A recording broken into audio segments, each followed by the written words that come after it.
Dans la jungle des crossovers urbains, difficile d'exister. Pour se démarquer, certains font des choix. Prenez l'exemple du Ford EcoSport sorti en 2014. Ce petit SUV fabriqué en Inde pouvait compter sur un positionnement tarifaire agressif et un look un peu décalé avec sa roue de secours greffée à l'arrière. 4 ans plus tard et un succès commercial en demi-teinte, cet Américain en miniature revient dans une nouvelle version produite désormais en Europe et destinée à combler son retard par rapport aux rois du segment, Renault Captur et Peugeot 2008. Direction le Portugal et Lisbonne pour cette nouvelle opération séduction. Il faut bien l'avouer, l'ancien EcoSport n'était pas une gravure de mode, mais quand on sait que le style est un des critères d'achat fondamentaux sur ce segment, les designers de chez Ford se devaient de réagir. Si la silhouette de mini baroudeur joufflu est toujours là, ils ont largement revu leur copie, notamment à l'avant avec une calandre qui s'harmonise avec les autres SUV de la marque. Ajoutez à cela la possibilité de peindre le bas de caisse ou encore le pavillon d'une teinte différente, et vous obtenez un modèle plus fun, et donc plus à même de plaire au plus grand nombre. Il n'y a certes plus de roue de secours à l'arrière de cet EcoSport, mais pour des raisons de coût, Ford a conservé le système d'ouverture du coffre de cette façon.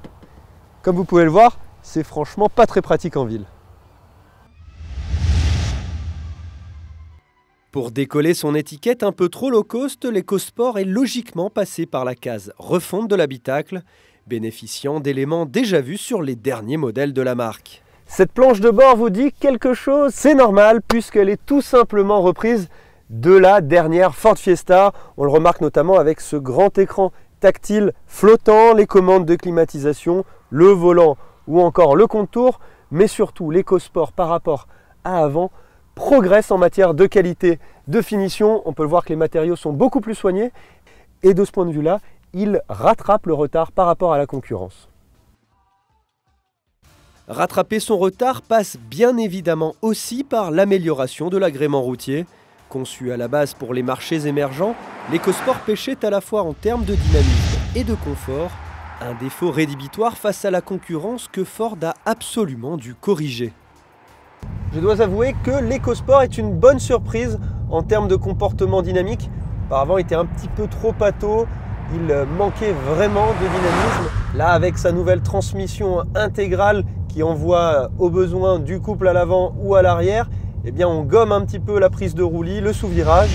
Il y a également la finition ST-Line de notre modèle dont le châssis a été raffermi.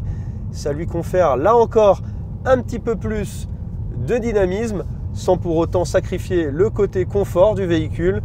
Et puis dernière nouveauté, le diesel de 125 chevaux EcoBlue, plutôt intéressant quand on le sollicite, un petit peu plus bruyant et trop vibrant à bas régime, mais bon, on lui pardonne puisque sur ce segment, ce seront les moteurs essence qui seront les plus plébiscités.